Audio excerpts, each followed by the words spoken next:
Oh, that's a Wednesday morning, I beg your pardon, motivation for you right there. So basically, you get what you give out, so you give what you want. Basically, just make other people happy so you can be happy.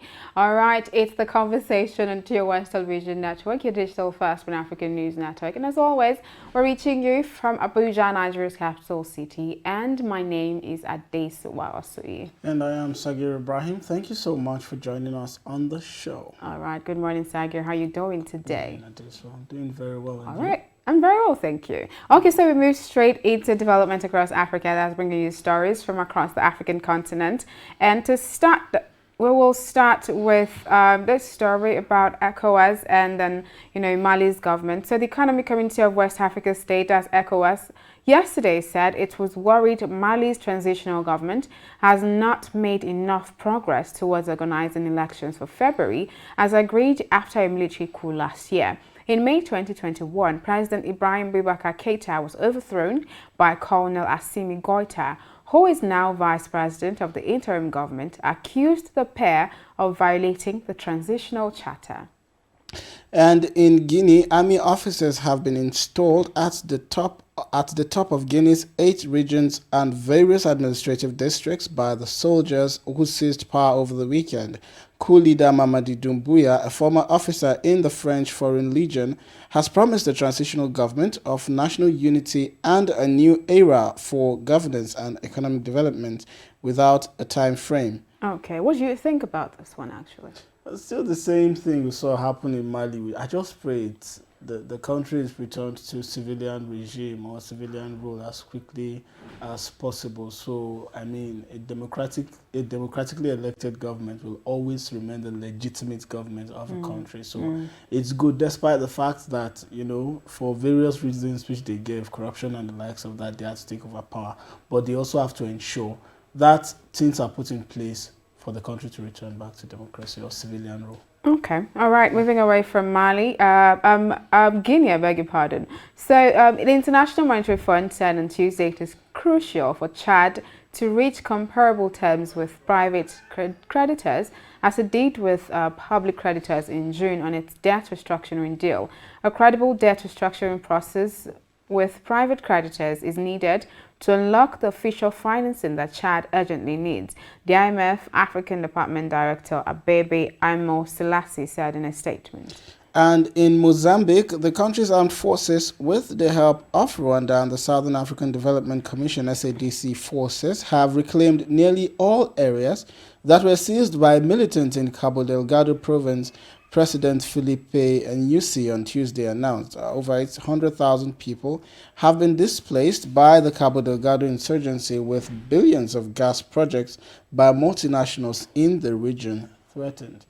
I mean, this case happened early this year. I mean, we saw Mozambique get ransacked by separatist groups. It's actually good news to see that the Southern African governments are doing something about the situation and are trying as much as possible, to recapture this area so that the gas-rich nation continues business as usual. All right. Okay. So with that, it's a wrap for this segment of The Conversation this morning. But, before we go, I have to bring you COVID-19 updates from across Africa. And as always, I will keep telling you that you need to do your part. We need to be safe. We need to eradicate COVID.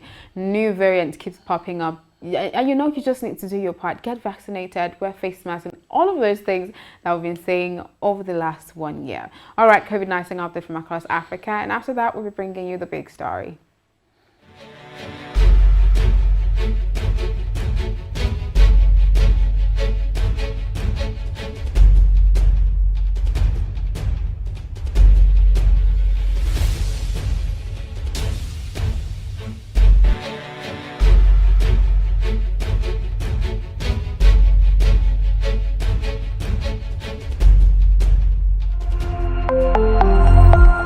TOS TV Network mobile app is now available. You can now catch up on our breaking news, stream our programs live,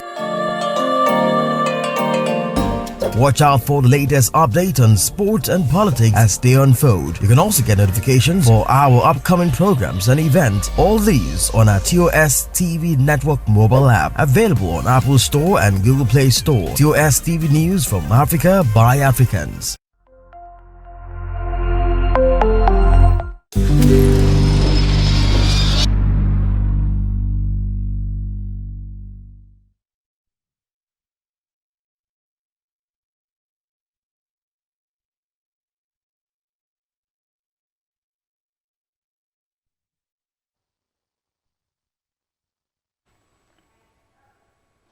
You're also watching The Conversation on your digital first Pan-African News Network, TOS Television, and you could be a part of the conversation by connecting with us on our various social media platforms on Facebook, Twitter, and Instagram at TOS TV Network. You could also watch the conversation via our website at www.tostvnetwork.com, as well as stream some of our other programs via our YouTube page at TOS TV Network. Don't forget to like and subscribe. It is the big story segment of the conversation this morning, and our focus today is going to be on granting bandits amnesty. Of course, that's an insecurity situation Nigeria has faced for quite some time now. We have Dr. Moses Paul on the line, and he will feature as a guest on today's program to discuss this issue as well as other issues. Good morning, sir. Good morning. Yes, sir. Thank you for joining the conversation this morning. Thank you.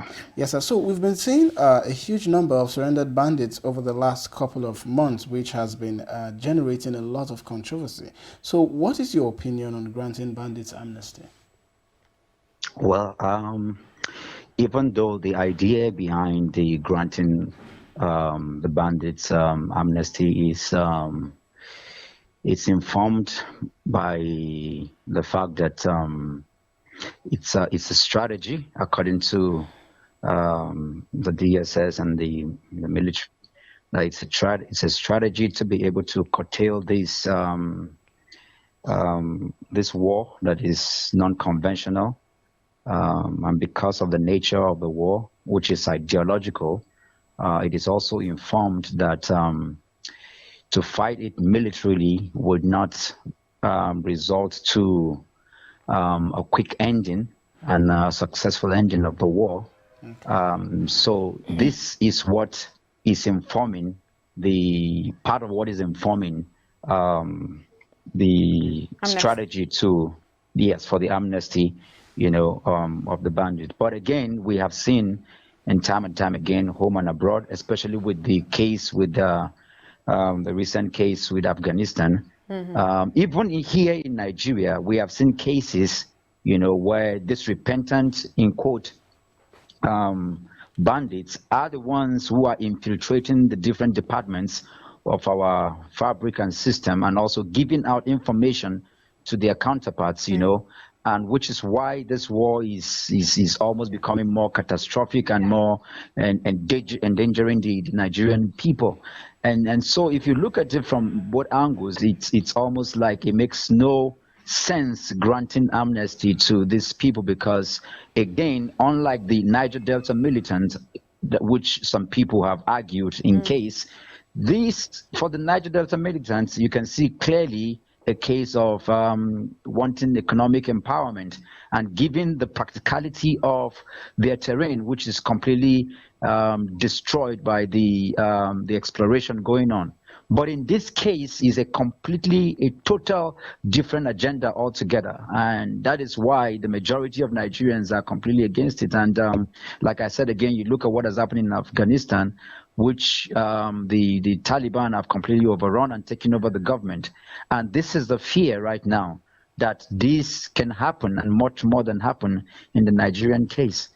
So some of us have argued against it, that it wouldn't work. And more so, it is also so dangerous because this is not just a case of wanting economic empowerment, because we have people in different regions in Nigeria who have been impoverished and where property has been weaponized, but they haven't taken guns and ammunition to destroy and people and fighting against the government. So why would you be asking for a people whose agenda are clearly written and, you can see the agenda clearly known, These are people who have clearly stated, but it's also important to say that this war has different facets. You know, the Boko Haram are simply coming against the fight. They want to Islamize. They want to fight against the government of the day. They do not believe in the Nigerian state. So they want an Islamic state. Now, the issue with the bandits also, as we have learned even from the current sitting governor of Katsina State, Aminu Masari, who said these are people of his ethnic tribe and also religion, you know, and of course the case in point is that with the desertification that is going on within the northern part of the country, with the drying up of our forests and all of that, is pushing these nomadic Fulanis towards the middle belt and the southern part, you know. But again, I know it's there that the federal government gave 6 billion to Katsina State for ranching, you know, which of course is there in the paper. And the question is, if that amount of money is given to these people, why do we even need ranching or need any colonies or anything anywhere else, you know? And we have also the governor of Kano State, who said all the marauding herdsmen with their cows should relocate to Kano State, that they have much more than enough resources and land to be able to cater for them. So if you look at it, the agenda to keep maiming, killing, stealing, and amassing wealth can be likened to what happened in Afghanistan. Okay. This is why, yeah. Okay, so I want to ask you, sir, Mr. Moses, sorry for cutting you short. So according to Islamic scholar Sheikh Ahmed Gumi, it is important for amnesty to be granted to the bandits. He even reiterated this position just a few days ago, saying the bandits are not going anywhere until the Nigerian government grants them amnesty like it did to the Niger Delta militants. So I'm going to ask this question. Now, in a situation where we have these bandits, and I can understand, except that has changed, that Gumi is neither a spokesperson for the bandits nor for the Nigerian government. So are we seeing a situation where a group of people are taking advantage or looking for an opportunity to take advantage of the situation, a previous situation, in their own favor, such that the amnesty is granted to them for maybe political gain or even financial gain, for example? Without mincing words, you know, for people like Sheikh Gumi to be roaming around even in the street of Nigeria, parading the bushes and interfacing when we have the commander-in-chief in place, it shows clearly how dangerous the current narrative is.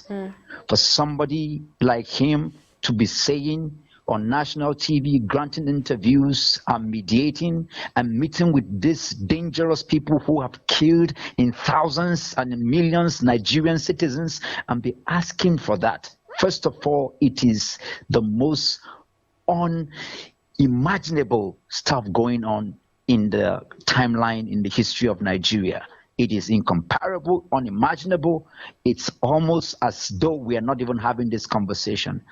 Sadly and unfortunately, this is our current realities. For somebody to come out and even make those kind of statements, you know, it shows clearly the advantage, taking advantage of people who are completely been powerless. Unfortunately, and I will say this here in this interview, you know, like I said, we have a commander-in-chief, we have chains of command from the military to the naval to all the different parastatals of our security apparatus that are in place, and you have a sheikh having to interfere with this. This is much more than taking advantage of people. Okay, so I just wanted to know, the question was about whether amnesty being granted to the bandits is an opportunity for the bandits to take advantage of the government, be it politically or financially. This is exactly the point. Okay. It is. For every kidnapping case that happens, what are they looking for? They are amassing wealth. They are amassing ammunitions. They are amassing strength. And as they keep doing that, our military cannot even take over. As you grant them that, they infiltrate into our military. Our military is divided. Now, you mentioned Gumi. Gumi was the first to make the statement that Nigerian soldiers who are Christians are killing Muslims. He made a statement. It's all over the news. So he single-handedly brought out and made popular the divides of Christian and Muslim divide in the Nigerian military. And that is the most dangerous thing that can happen in any state, anywhere in the world. Egypt is standing today because the military is not polarized. Even when the president takes a tilt towards a particular region or religion, the military in any country must stay without being tainted. Right. But this is a dangerous trend that is going on. And this is empowering the bandits. And of course, empowering them means one thing, to be able to take over the Nigerian state. Okay, thank you so much, Dr. Moses Paul, for joining in on the conversation this morning. It was a pleasure having you. Thank you. Yes, sir. And that's it for the conversation this morning. Remember, the conversation continues same time tomorrow by, of course, as well, you could follow, like, and share your comments via the conversation on our various platforms on Facebook, Twitter, and Instagram at TOS TV Network. You could also watch the conversation via our website at www.tostvnetwork.com, as well as stream some of our programs via our YouTube page at TOS TV Network. Don't forget to like and subscribe. My name is Sagir Ibrahim. And I'm Ade Suwalsi. Thank you so much for joining us this morning, and always remember to stay safe.